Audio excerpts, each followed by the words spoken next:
24일, 1월 26일 이후에 설치된 거는 저희가 항공사진을 다 확인 가능하니까 지금에 와서 다시 뭐 신규로 설치한다거나 그런 거는 안 해주시면 됩니다.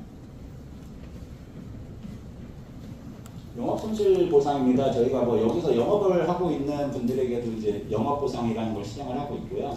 지금 이 사업지구 내에서는 특별하게 영업보상 대상으로 보이는 거는 많지가 않더라고요. 다만 그 축산 법인으로서 축산하고 있는 부분만 좀 영업손실 보상의 대상이 될 것 같고, 그러니까 쉽게 말해서 여기에서 슈퍼마켓을 하고 있다, 아니면 내가 무슨 소매업을 하고 있다, 그러면 그 부분까지 다 보상을 해드리고 있는 거거든요.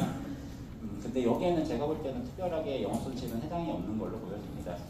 그 축산업 보상도 영업보상과 동일하게 이제 기준은 설정을 하고 있는데, 만약에 이제 꼭 이거를 어디에 등록을 하지 않고도 내가 집에서 소규모로 뭐 축산업을 하고 있는데 닭을 200마리 이상 키우고 있다. 그럼 200마리에 대해서 기준 마리수가 이제 초과하기 때문에 이 부분에 대해서 축산업 보상을 시행하게 되어 있습니다. 이 보상이라는 거는 이게 단순하게 이전하는 비용만 드리는 게 아니고, 저희가 휴업보상 4개월치에 대한 영업이익 부분을 보상을 해드리는 게 있습니다. 그래서 기존 건축물 보상, 뭐 이전비 보상 이것과 다르게 이걸 포함해서 또 하나의 보상을 한 번 더 하게 되어 있는 거거든요. 그래서 만약에 이제 이제 가옥 내에서 요 정도 수준을 키우고 있다 하면은 저희가 이것도 그 이전비를 제외하고도 별도의 영업보상을 시행한다는 점을 기억해 주시면 됩니다. 그 농업손실 보상인데요. 여기 이제 농업손실이 여기가 대부분 다 농경지라서 이 부분을 좀 주의 깊게 좀 관심을 많이 갖고 있는 걸로 제가 생각을 하고 있는데요. 저희가 이제 보상법에서는 그 모든 농경지는 일단 동일한 단가로 보상을 하게 되어 있습니다. 거기에서 뭐 내가 벼를 키우든 벼를 생산을 하든 뭐 보리를 생산을 하든 고추를 생산하든 모든 거는 다 동일하게 보상 단가가 결정되어 있고요. 그거는 지금 현재 충청남도 통계를 적용했을 때 올해 3분기 기준으로 제곱미터당 3,520원입니다. 이게 평당으로 따지면 한 11,600원 정도가 되고요. 거기에 이제 본인이 농사 짓고 있는 토지 면적을 산정을 해서 보상금을 지급을 하고 있습니다. 다만 여기에 이제 만약에 특수작물 같이 좀 일반 벼농사나 이런 것보다 더 고가의 그 농사를 짓고 계신 분들이 계시다면은 이거는 실제 소득을 입증하는 경우는 그거에 대한 보상금을 이 농지가 본인이 소유하고 있는 농지 중에 3분의 2 이상이 우리 이 사업지구에 편입돼서 지속적으로 영농을 하기 없게 되는 경우는 농기계 또한 보상을 하고 있습니다. 근데 이게 매각 손실액을 저희가 만약에 이제 기계를 1,000만 원 주고 샀는데 현재 기준으로 따지면 한 600만 원 수준이다. 그러면 600만 원에 60% 정도로 곱해서 360만 원 정도의 보상금을 지급합니다. 근데 다만 유의하실 게 이 농기계 폐업 보상을 받은 다음에 다른 곳에 가서 새롭게 농사를 지시면은 저희가 환수를 하는 그런 상황도 발생할 수 있으니까 그 점을 좀 유의하셔야 됩니다. 그 분묘 보상입니다. 이 사업지구에도 한 분묘가 60기 정도로 추정이 되고 있는데, 분묘에 대해서도 저희가 다 이장비를 지급을 해드리고 있습니다. 이게 장사 등에 관한 법률에 따라서 유연분묘, 연고자가 있는 분묘는 연고자가 사업지구 외로 이장하고 나서 분묘이장비 신청을 하면 저희가 지급을 하게 되어 있습니다. 연고자 순위는 장사법에 따라서 뭐 1번부터 8번 이 순위대로 다 되어 있고요. 이 대상이 되는 순위 대상에 따라서 직접 그 지자체에다가 분묘 개장 신고를 하시면 됩니다. 신고를 하신 뒤에 사업지구 외로 이장하시고 저희한테 신청을 하시면은 단장 같은 경우는 약 380만 원, 합장은 490만 원, 상업장은 600만 원 이 정도를 지급을 하고 있고요. 그 분묘 외에 성물이라든지 수목 같은 경우가 있으면 그거는 별도로 감정평가를 해서 다 보상을 해드립니다. 그래서 평가할 때 특히 성물에는 좌양이 있는 경우도 있는데, 좌양이 있으면은 이거를 다른 곳에 이전을 해서 쓸 수가 없으니까 그 부분까지 다 고려를 해서 평가를 하게 되어 있습니다. 근데 만약에 이 분묘 중에서 연고자가 없다 그러면 저희가 분묘 개장 공고를 하고 개장 허가를 받은 뒤에 저희가 임의로 화장을 하고 납골당에 안치를 하게 되어 있습니다. 이 부분은 저희가 나중에 분묘 연고자를 충분하게 이제 계속해서 찾아보거든요. 뭐 주변에다가 탐문도 해보고 여러 가지 방법을 해서 무연분묘가 최대한 발생하지 않게 추진을 하고 있습니다. 주거이전비는 소유자 같은 경우는 2개월치에 대해서 4인 기준으로 하면 약 1,300만 원 정도를 지급을 해드리고 있고요. 세입자 같은 경우는 4개월치 지급을 해서 4인 기준이라면 2,600만 원 정도가 지급이 됩니다. 근데 다만 이 기준이 공람공고일 이전부터 거주를 하셔야 되고요. 공람공고일 아까 말씀드린 22년 9월 15일 그날짜 기준으로 해서 소유자는 대상이 된다면 1,300만 원, 세입자는 2,600만 원 정도 가량입니다. 이 주거이전비는 같이 동일 세대에 거주하고 있는 사람이 한 명이냐 두 명이냐 그 인원수에 따라서 금액이 달라지는데 제가 단순하게 그냥 4인 기준으로만 저 정도가 나옵니다라고 알려드리는 겁니다. 이사비는 주거하고 있는 면적에 따라서 지급을 해드리고 있고요. 이사비 같은 경우는 보상계 공고일 당시에 건축물에 거주하고 있으면 저희가 면적에 따라 지급을 해드립니다. 이거는 그 면적 기준이기 때문에 현재 거주 면적이 66제곱미터에서 99제곱미터 사이면은 저희가 약 197만 원 정도를 지급을 해드리고 있습니다. 이거는 소유자와 세입자는 구분이 없는 부분이랍니다. 이제 토지 중에 잔여지가 발생하는 경우가 있는데요. 이게 사업지구 주변 경계선으로 해서 저희가 몇 필지를 좀 분할한 게 있습니다. 현재. 만약에 소유자분들께서는 내 땅이 지금 왜 나눠져 있을까 이렇게 생각하실 수도 있는데 저희가 이제 사업 시행으로 인해서 이거는 분할을 해야 사업이 가능하기 때문에 그 법적 권한에 따라서 그 토지 이동 신청을 해서 분할을 한 사항입니다. 근데 만약에 내 땅이 전체 100 중에 지금 한 80 정도가 편입되고 20이 남았다. 근데 나 20제곱미터 갖고는 뭐 용농도 못할 것 같고 대지로 쓸 수도 없을 것 같고 나는 일단 못 쓰겠다. 그럼 일단 저희 쪽으로 잔여지 매수 청구라는 걸 하시면 됩니다. 그럼 저희가 잔여지에 대해서 뭐 기준이라든지 아니면 잔여 면적이라든지 이런 부분을 충분하게 고려해서 매수할지를 결정을 하고 만약에 저희가 매수를 이거는 못하겠다. 도저히 뭐 잔여 면적이 많은데도 잔여지 청구를 했기 때문에 우리 못하겠다. 그러면은 이견이 발생한 거기 때문에 중앙토지수용위원회에다가 수용 청구를 하시면 됩니다. 그럼 이제 중토위에서도 법에 따른 기준에 맞춰서 수용을 할지 아니면 그냥 잔여지 그대로 놔둘지 결정을 하는 거거든요.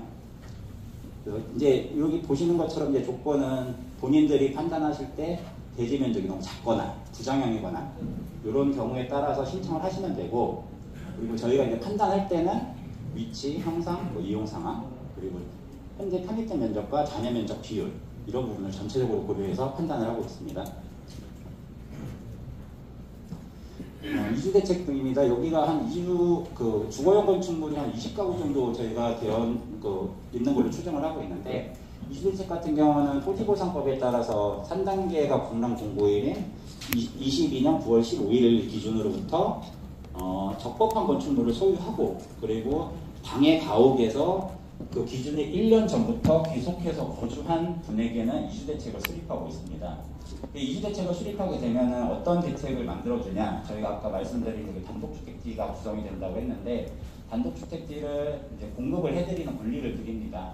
받을 수 있는 권리를 드리는데 1세대 1필지 기준으로 무조건 저희가 공급을 해드리고 있고 공급 가격은 저희가 이제 조성 원가를 산정하는데 원가에서 뭐 상하수도라든지 도로라든지 이렇게 설치하는 비용을 다 제외하고 공급을 하고 있어서 실제 공급되는 가격은 원가의 한 80% 정도 수준으로 보시면 됩니다. 근데 만약에 이거 이주대책 대상자로 선정이 됐는데 나는 이주자 택지를 받지 않고 그냥 딴 데로 이전하겠다. 그러면 저희한테 그 권리를 포기하고 이주정착권 신청을 하시면은 최대 2,400만 원까지 지급을 해드리고 있습니다. 그러니까 나중에 이거는 저희가 이택 권리 대상자입니다라고 다 통보를 해드리고 대상자가 된다면 통보를 해드릴 거고 그걸 가지고 나는 택지를 공급받을지 그냥 이주정착권을 신청할지 직접 판단하시면 됩니다. 만약에 근데 이주 택지를 공급받을 권리를 받았는데 이거를 나 팔고 싶다. 이거는 법상 지금 전매가 금지되어 있기 때문에 소유권 이전 등기 끝날 때까지는 팔 수는 없습니다. 상속을 제외하고는 절대 팔 수가 없는 상황입니다. 생활대책 이제 저희가 우리 공사가 좀 특히 이제 사업을 많이 하다 보니까 원주민들에게 좀 더 혜택을 줄 수 있는 사항이 뭐가 있을까라고 찾아본 게 이제 생활대책이라는 건데요. 이거는 이주대책은 법률적 사항에 대해서 반드시 시행해야 되는 건데 이 생활대책 같은 경우는 법에 명시되어 있는 사항은 전혀 없습니다. 다만 사업 시행자가 이제 사업을 원활하게 수행하기 위해서 어떤 방안을 생각할까 하다가 어느 조건에 해당이 되면은 저희가 상업용지를 공급받을 수 있는 권리를 부여를 해드립니다. 그래서 이제 여기 이제 보시는 것처럼 이택 대상자로서 점포 겸용 단독 택지 말고 공급받은 분은 제외를 하고, 그리고 기준일 이전부터 아까 영업보상 받으시는 분, 아니면 2,000제곱미터 이상의 영농보상을 받으시는 분, 아니면 축산보상을 받으시는 분에게는 요 공급 면적에 따라서 면적을 부여받을 수 있는 권리를 드립니다. 그래서 이택 대상자는 27, 영업은 27, 영농 자경은 27, 이렇게 저희가 공급 권리를 드리는데, 그러면 이거를 내가 27 갖고 어떻게 그 상업용지를 사서 건축행위를 할 수 있냐, 이렇게 문의점이 있을 것 같은데, 저희가 이제 사업지분에 조성하는 이제 근생용지 같은 경우는 면적이 한 300에서 500이다. 만약에 500제곱미터다. 그러면 27 권리 대상자 분들이 한 15분 모여서 조합을 구성한 다음에 그 택지 공급받을 권리를 신청하시면 됩니다. 그러니까 개개인별로는 신청을 하실 수가 없고 생활대책 대상자 분들끼리 모여서 조합을 하나를 구성을 하셔야 됩니다. 이거는 일단 저희가 공급 가격 자체가 다 감정평가로 공급을 하긴 하는데, 저희가 상업용지 같은 경우는 원래 이제 수익용지라고 해서 감정평가 금액으로 공급하지 않고 무조건 낙찰 금액으로 공급을 하는데, 이거는 그래도 감정평가 공급을 하면은 일반 실수요자보다는 좀 더 싸게 구매를 하실 수는 있다라는 부분입니다. 이게 이제 대토보상인데요. 이 대토보상은 현금으로 토지보상금 중에서 현금으로 받는 분들이 나는 현금 말고 뭐 땅으로 받고 싶다 이렇게 요구를 하시는 경우가 있거든요. 그래서 이제 토지보상법에서는 그런 그 요청이 있을 때는 되도록 공급할 수 있으면 공급을 해라 라고 규정을 하고 있습니다. 다만 이게 우리가 사업 시행 계획이라든지 토지 이용 계획상 더 이상 공급할 수가 없다 하면은 저희가 공급을 할 수는 없는 상황입니다. 그래서 요거는 일단은 뭐 대상자 기준은 지금 보시는 것처럼 나와 있는데, 가장 중요한 거는 이거를 시행을 할지 안 할지는 이제 뭐 대책이라든지 아니면은 보상협의회상에서 뭐 대토를 좀 받고 싶다 하는 분들이 많다 하면은 저희가 공급할 수 있는지 한번 여건을 살펴보고 나서 최종적으로 결정을 하게 되어 있습니다. 이것도 뭐 받고 싶은 분들이 많다 하더라도 저희가 공급할 수 있는 토지가 없으면은 저희가 공급을 못하기 때문에 시행 여부는 저희가 뭐 손실보상 협의 요청하기 전까지는 결정을 하고 있으니까 그때 뭐 만약에 저희가 의견을 요청드리면은 의견 개진을 좀 해주시면 됩니다. 일단 여기까지 제가 설명을 마치고요. 오늘 제가 말씀드린 사항 중에 초반에 제가 말씀드린 것처럼 개개인 토지에 대해서 보상이 어떻게 될 거냐 이런 사항보다는 좀 전체적으로 알아야 될 사항 같은 거 있으면은 저한테 말씀해 주시면은 제가 오늘 답변을 드릴 수 있는 사항을 드리겠습니다. 혹시라도 오늘 답변을 못 드리게 되면은 제가 뭐 대책이라든지 논산시라든지 이쪽에다가 말씀을 드려서 뭐 내용이 공유될 수 있도록 조치는 하겠습니다. 혹시 이제 지금 오늘 발표 설명회 자료 듣고서 궁금하신 사항 있으면은 이제 손 한번 들어주시고 말씀해 주세요.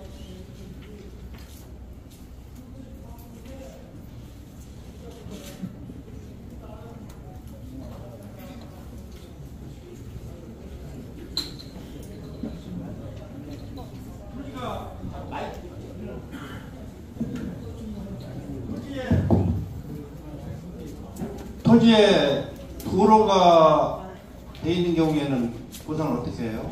그 도로가 생긴 연유를 저희가 살펴보고요. 그건 지자체 한번 조회를 해봅니다. 이 도로가 언제 생긴 건지, 어떻게 공익사업이 시행된 건지, 아니면 개인이 자발적으로 그냥 설치를 한 건지 이런 사항을 한번 다 조회를 해보고요. 그 조건마다 평가하는 방식이 조금씩 다릅니다. 그래서 만약에 지자체에서 시행을 했다 그러면 저희가 뭐 감가를 좀 할 수도 있고, 개인이 설치를 했다 나만 쓰기 위해서 그러면 그 도로로 보지도 않을 수도 있고 그렇습니다. 그러니까 개별 토지에 도로가 있다 해서 무조건 도로로만 보는 건 아니다. 도로로 볼 수도 있지만 안 볼 수도 있다. 이렇게 보시면 됩니다.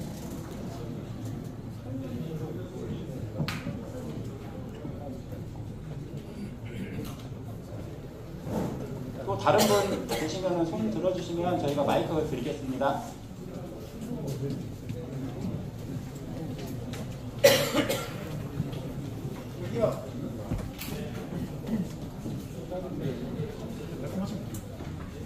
제가 보유한 것은 그 논입니다.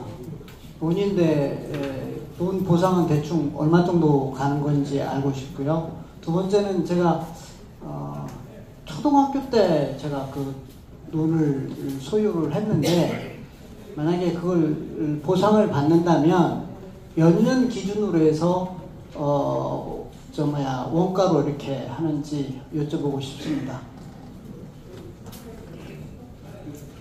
제가 이제 지금 궁금하신 사항이 보상금이 얼마 정도 나오냐라고 이제 대부분 다 궁금해하실 건데 이거는 감정평가를 해봐야 합니다.